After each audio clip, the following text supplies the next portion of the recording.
Hello guys, मैं Govind sir. आज अपने इस वीडियो में आप लोगों को बताऊंगा त्रिकोणमिति क्या होता है। बिहार बोर्ड के क्लास 10th का जो 8वां चैप्टर है वो है त्रिकोणमिति का परिचय। तो आइए देखते हैं त्रिकोणमिति क्या होता है।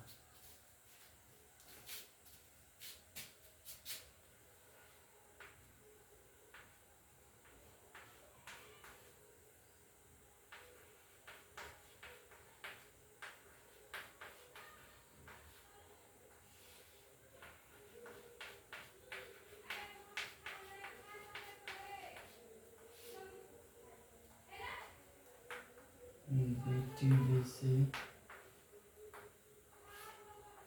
क्लास 10 ये चैप्टर 8 का है, ठीक है।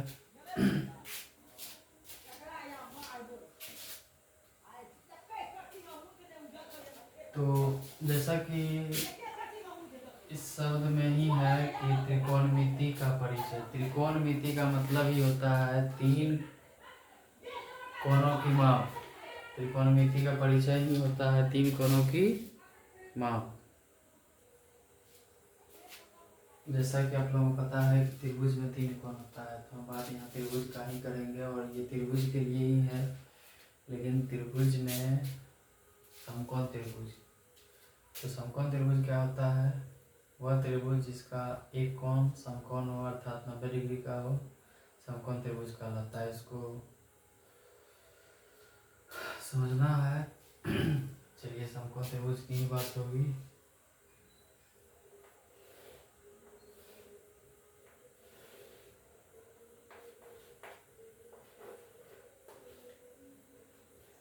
जैसा कि चित्र से स्पष्ट है कि ये एक त्रिभुज है और इसमें एक कोण 90 डिग्री का है, तो ये ऑब्वियसली समकोण त्रिभुज ही होगा।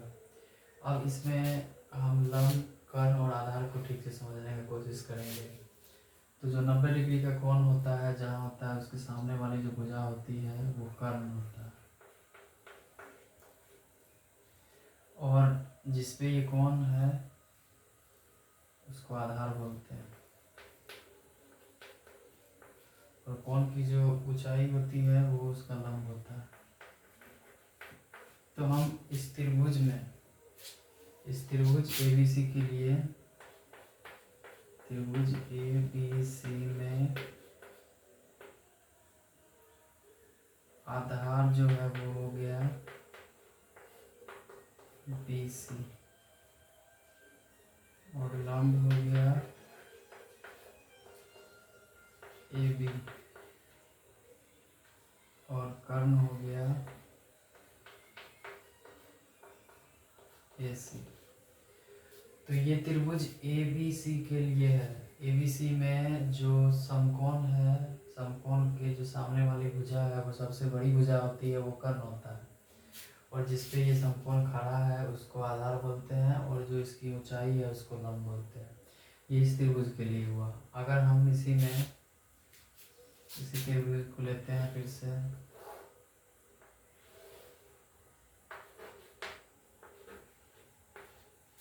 तो ये मैं आप लोगों को बताना चाहता हूँ कि त्रिकोणमिति को पढ़ते समय एक चीज़ का ध्यान रखना है। इसके सवाल को हल करते समय एक चीज़ का ध्यान रखना है कि कर्ण कभी नहीं बदलता है।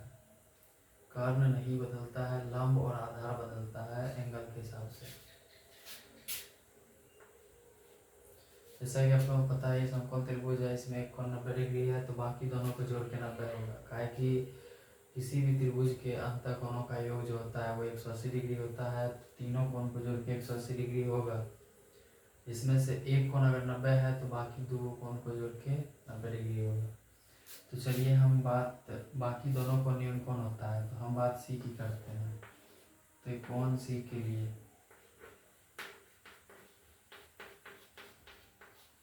देखिए, कर्ण नहीं बदलता है, तो ये जो कोण है, समकोण है, इसके सामने वाला जो भुजा होगा वो कर्ण होगा। ये फिक्स है, ये चेंज नहीं होता। अब सी के लिए देखिए क्या होता है कि कोण सी के लिए जो कर्ण है वो तो वही रहेगा AC। इसके सामने, इस न्यूनकोण के सामने की जो भुजा है वो इसका लंब हो जाएगा, इस C के लिए वो लंब हो जाएगा। तो लंब जो है वो हो जाएगा AB। और अगर ये कर्ण है और ये लंब हो गया तो आधार क्या होगा, BC।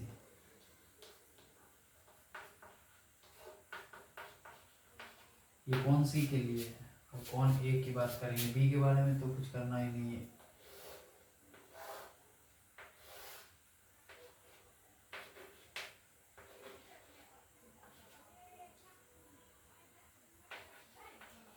जैसा कि पहले हम बता दिए हैं कि कर्ण फिक्स रहता है, कर्ण में कोई बदलाव नहीं है। इस त्रिभुज ABC के लिए भी कर्ण वही है। कौन C का अगर हम कंपेयर करेंगे त्रिकोणमिति में तो उसके लिए भी कर्ण वही रहेगा, और अगर हम बात A की करेंगे तो भी कर्ण वही रहेगा, कर्ण नहीं बदलेगा। अब कौन A के लिए देखिए,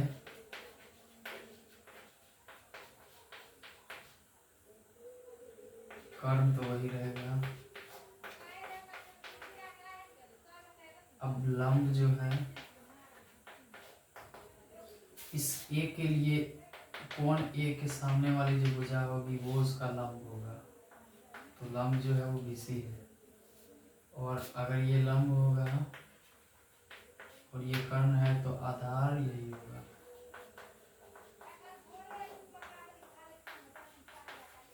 अब देखिए होता क्या है कि बस ये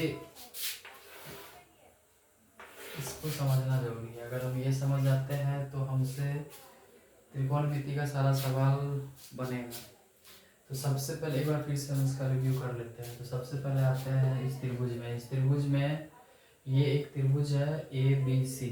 इसमें कोण B जो है वो समकोण है, और उस समकोण के सामने वाली जो भुजा है AC वो कर्ण है, और जिसपे ये त्रिभुज खड़ा है वो आधार है, और जो इसकी ऊंचाई है वो इसका लंब है।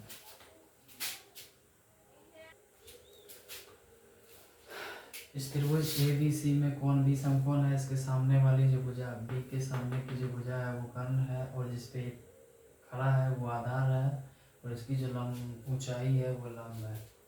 तो इस त्रिभुज में ये साफ स्पष्ट है कि आधार जो है जिसपे ये खड़ा है, लंब जो है इसकी ऊंचाई है, और कर्ण जो है वो जो सबसे बड़ी भुजा है और समकोण के जस्ट सामने की जो भुजा है।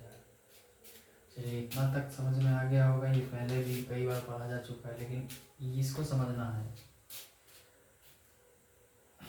समकोण में जो सबसे बड़ी भुजा होती है और समकोण त्रिभुज में जो समकोण के सामने की भुजा होती है, जैसे एक त्रिभुज है समकोण त्रिभुज, ये समकोण है और इसके सामने की जो भुजा है वो कर्ण है, वो फिक्स है, उसमें कोई चेंजिंग नहीं होगा।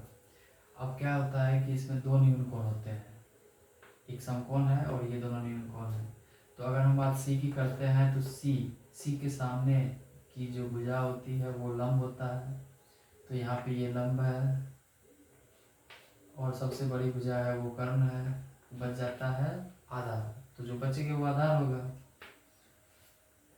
उसके बाद अगर हम कोण A की बात करेंगे तो A के सामने की जो भुजा है वो लंब है, और जो सबसे बड़ी भुजा है वो कर्ण होगा, तो जो बच गया वो लंब।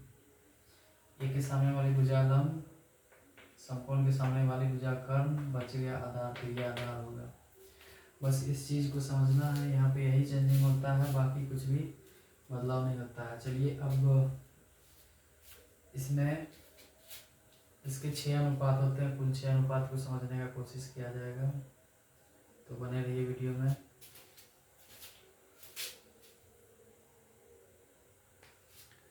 चलिए त्रिकोणमिति का जो अनुपात 6 अनुपात होता है उसमें आता है सबसे पहले sine theta, cos theta, tan theta, cot theta, sec theta और कोसेक थीटा। तो साइन थीटा बराबर होता है लंब बटे कर्ण, और लंब को इंडिकेट करने के लिए पी का यूज करते हैं और कर्ण को एच का। कोस थीटा बराबर होता है आधार बटा कर्ण। इसको इंडिकेट करने के लिए B by H. Tan theta बराबर होता है लंब बटे कर्ण, लंब बटे आधार सॉरी, और इसको शॉर्ट में इंडिकेट करने के लिए हम पी बाय बी लिख सकते हैं। इसका कोट थीटा बराबर होता है आधार बटा लंब, और इसको शॉर्ट में बी बाय पी, और सेक थीटा बराबर होता है कर्ण बटा आधार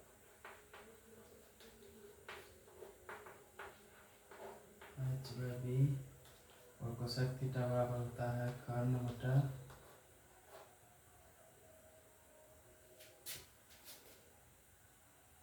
लंब।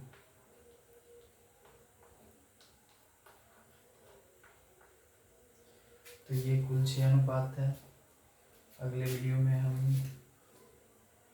जो एक्सरसाइज है, अभ्यास है, बिहार बोर्ड के वर्ग 10 की जो किताबें हैं उसका जो 8.1 है एक्सरसाइज, उसके एक एक सवाल को धीरे धीरे करके समझाने का प्रयास करेंगे। और उम्मीद करते हैं कि आप लोगों के समझ में आज ये जो वीडियो में हम जो भी चीज़ बताएं आपके समझ में अच्छे से आ गया होगा। अगर ऐसा है तो आप हमारे वीडियो को ज़्यादा से ज़्यादा शेयर कीजिए और लाइक कमेंट भी कीजिए। और कहीं कुछ दिक्कत है जो समझ में नहीं आ रहा है तो प्लीज़ इस वीडियो में कमेंट सेक्शन में जाके बताइए, और हमारी कोशिश रहेगी कि उसको फिर से लाइव आके या फिर उसके लिए वीडियो बना के आपको समझाने का पूरा प्रयास किया जाएगा।